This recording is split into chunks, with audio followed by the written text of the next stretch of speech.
జనరల్గా ప్రజలు బ్యాంక్ ఖాతాలు ఓపెన్ చేసుకుంటూ ఉంటారు. ఇటీవల కాలంలో వచ్చిన డిజిటల్ రెవల్యూషన్తో కేంద్ర ప్రభుత్వం ఇచ్చినటువంటి కొన్ని స్కీముల కారణంగా అనేక మంది కొత్త వాళ్ళు బ్యాంక్ ఖాతాలు ఓపెన్ చేయడం జరిగింది. దాని గురించి తెలియని వాళ్ళు కూడా తెలుసుకుని మరి బ్యాంక్ ఖాతాలు ఓపెన్ చేసుకున్నారు. ఎందుకంటే కేంద్ర ప్రభుత్వ అమౌంట్ అంటే తమకు వచ్చేటటువంటి అమౌంట్ అందులోనే పడుతుందనే ఉద్దేశంతో.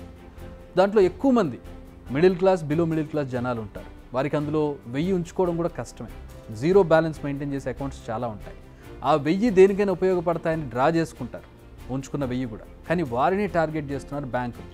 అలా జనం అకౌంట్స్ నుంచి వెళ్ళిన డబ్బులు ఎన్ని, బ్యాంకులు ఎంత డబ్బులు కూడా పెడుతున్నాయి, ఎవరి డబ్బులపై బ్యాంకులు ఎక్కువగా ఫోకస్ చేశాయి ఇప్పుడు చూద్దాం. మీకు బ్యాంక్ అకౌంట్ ఉందా? అయితే అందులో మినిమం బ్యాలెన్స్ లేదని డబ్బులు కట్ అవుతున్నాయా? ఇలాంటి సందర్భాన్ని చాలామంది ఎక్స్పీరియన్స్ చేసే ఉంటారు. కానీ మన నుంచి తీసుకున్న డబ్బుతో బ్యాంకులు ఎంత జమ చేసుకున్నాయో తెలుసా? అక్షరాల 8,500,000 కోట్లు. ఎస్, అకౌంట్లో మినిమం బ్యాలెన్స్ ఉండట్లేదంటూ బ్యాంకులు ఎడాపెడా ఛార్జీలు వసూలు చేస్తున్నాయి. ఈ విషయాన్ని కేంద్రం అధికారికంగా అనౌన్స్ చేసింది. బ్యాంకింగ్ సేవలు ఎంత కాస్ట్లీగా మారుతున్నాయనే దానికి ఈ అంకెలే సాక్ష్యాలు. ఇది ఒక్క మినిమం బ్యాలెన్స్ మెయింటెనెన్స్ ఛార్జీ మాత్రమే. ఇక ఏటీఎం ఛార్జీలు లెక్క చెబితే ప్రజలు ఎంత దారుణంగా బ్యాంకుల వల్ల దోపిడీకి గురవుతున్నారో అర్థం చేసుకోవచ్చు.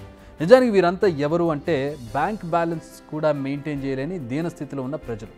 ఎప్పుడో ఓసారి బ్యాంక్ అకౌంట్ ఓపెన్ చేసుకుంటారు ప్రజలు. అది ఓ పథకాని కోసం, లేక దూరంగా ఉన్న బంధువుల నుంచి ఖర్చులు వెళ్ళదీయడానికో ఏదైనా కారణం కావచ్చు. చిన్న చిన్న కారణాలు ఉంటాయి. వాళ్ళు ఏమి పెద్ద పెద్ద డిపాజిట్లు చేయడానికో, పెద్ద పెద్ద ట్రాన్సాక్షన్స్ చేయడానికో ఈ అకౌంట్స్ ఓపెన్ చేయరు.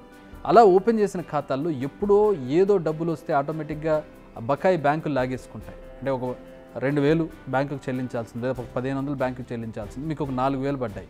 ఆ అమౌంట్లో 2,000 తీసేస్తారు, లేదా 1,500 తీసేసుకుంటారు. మిగిలిన అమౌంట్ మాత్రం అక్కడ ఉంచుతారు. దానికి కారణం సర్వీస్ ఛార్జీల కింద ఇవి కట్ అయిపోయినాయి అని చెప్పి ఒక మెసేజ్ని పంపిస్తారు. ఇలాంటి అనుభవం ఎంతోమంది పేదవారికి ఉంటుంది. అసలే చాలని బతుకులు వెళ్ళదీస్తున్న జనం కష్టాన్ని ఇదిగో ఇలా బ్యాంకులు దర్జాగా లాగేసుకుంటున్నాయి. జీరో బ్యాలెన్స్ పేరుతో కోట్ల ఖాతాలు ప్రారంభించారు. ఆ ఖాతాలను వదిలిపెట్టడం లేదు. చివరికి డ్వాక్రా మహిళలకు లోన్లు ఇచ్చేందుకు ఓపెన్ చేసే ఖాతాల్లోనూ కనీసం 1,000 రూపాయలు లేకపోతే ఛార్జీలు వసూలు చేస్తున్నారు. పెన్షన్ కోసం వృద్ధులు ప్రారంభించుకున్న ఖాతాలపైన అదే ప్రతాపం చూపుతున్నారు. అంటే బ్యాంకులు వసూలు చేస్తున్న 1,000 కోట్లు ఈ పేదలవే. మినిమం బ్యాలెన్స్ కూడా నిర్వహించలేని పేదలు పొరపాటున ఎప్పుడైనా అకౌంట్లో డబ్బులు వేస్తే వాటిని వాళ్ళ అనుమతి లేకుండా బలవంతంగా తీసుకుంటున్నారు. ఈ పాపం బ్యాంకులు కాదా? ఇలా జనాల డబ్బుల్ని లాక్కుంటున్న బ్యాంకులు మొత్తం 12 ఉన్నాయట. మరి అందులో ఫస్ట్ ర్యాంక్ ఎవరిదో కూడా వినండి. PNB, పంజాబ్ నేషనల్ బ్యాంక్, జనాల డబ్బుల్ని లాగడంలో మొదటిగా ఉందంటది. ఆ తర్వాత BOB, Indian bank, Canara, BOI top 5గా ఉన్నాయి.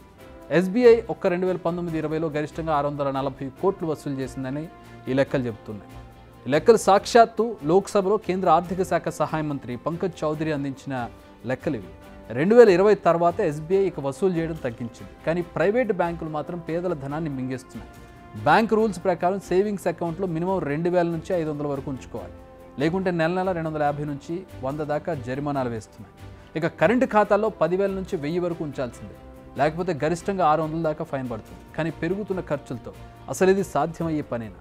బ్యాంకు డబ్బులతో సహా చేతిలో కూడా డబ్బులు ఉండని సిచ్యువేషన్ జనాల్లో కనపడుతుంది. అలాంటి జనాల నుంచి ఇలా లాగేసుకుంటున్నాయి బ్యాంకులు. అయితే ఒక్క మినిమం బ్యాలెన్స్ అనుకుంటే మీరు పప్పులో కాలేసినట్టే. బ్యాంకులు మీ నుంచి చాలా రకాలుగా డబ్బులు వసూలు చేస్తూ ఉంటాయి. అవి తెలిస్తే మీ గుండెకి చిల్లు పడుతుంది. ఇప్పటికి మీరు బ్యాంకులకు వెళ్ళకపోయినా నేను చెప్పే ప్రాబ్లమ్స్ ఫేస్ చేసి ఉంటారు. మీరు బ్యాంకులు లోన్ కోసం అకౌంట్ ఓపెన్ చేసే టైంలో మీ నుండి డాక్యుమెంటేషన్ ఛార్జీలు సేకరిస్తాయి. మీరు బ్యాంకు నుండి మీ స్టేట్మెంట్ కాపీని అడిగితే మీరు ఇప్పటికే ఫీజు చెల్లించాలి. మీరు ఏదైనా ట్రాన్సాక్షన్లలో డిఫాల్ట్ అయితే మీరు బ్యాంకుకు పెనాల్టీ ఇవ్వాలి. మీరు మీ ఓవర్ డ్రాఫ్ట్ పరిమితి కంటే ఎక్కువ డబ్బును విత్డ్రా చేస్తే మీరు ఇప్పటికీ బ్యాంకుకు ఛార్జీలు చెల్లించాలి. లోన్ కేసుల్లో బ్యాలెన్స్ షీట్ సమర్పించకపోవడం నుండి పేపర్లను రెన్యువల్ చేయకపోవడం వరకు మీరు బ్యాంకుకు ఛార్జీలు చెల్లించాలి. ఇలా బ్యాంకుతో ముడిపడిన అన్ని యాంగిల్స్లో కోట్లు దండుకుంటున్నాయి బ్యాంకులు. ఓవరాల్గా మిడిల్ క్లాస్ జనాలనే పీల్చి పిప్పి చేస్తున్నాయి. టార్గెట్ అంతా మిడిల్ క్లాస్ పీపులే, నిజమే కదా. వారి డబ్బులు అయితే ఎవరు అడగరు అనే ధైర్యం. కానీ కార్పొరేట్ కంపెనీలు మాత్రం 100,000 కోట్ల లోన్ తీసుకుని ఎస్కేప్ అవుతాయి. అయినా వారిని ఏమీ చేయలేకపోతున్న బ్యాంకర్లు ఇదిగో ఇలా మిడిల్ క్లాస్ జనాల రక్తం తాగుతున్నాయి. నిజానికి నెలాఖరులో చేతిలో ₹1 కూడా ఉండని బడుగు బలహీన వర్గాలు ఖాతాల్లో అంతంత నగదు ఎలా ఉంచగలుగుతారు? పెన్షన్ కోసం, సబ్సిడీల కోసం, లేక మరీ ఇతర అవసరాల కోసం ముసలివాళ్ళు, రైతులు, ఎంప్లాయీస్ తీస్తున్న ఈ ఖాతాల్లో కనీస బ్యాలెన్స్ ఉండడం లేదని జరిమానాల పేరిట సర్కారీ బ్యాంకులు విరుచుకుపడడం ఎంతమాత్రం కరెక్ట్ అనేది ఇప్పటికైనా బ్యాంకులు ఆలోచించుకోవాలి. ఇలాంటి తరహా చర్యలకు ఫుల్ స్టాప్ పెట్టాలని కూడా జనం గట్టిగానే డిమాండ్ చేస్తున్నారు. బిగ్ టీవీ అవుట్లుక్ కథనాలు నచ్చితే వెంటనే బిగ్ టీవీ ఛానల్ ను సబ్స్క్రైబ్ చేయండి.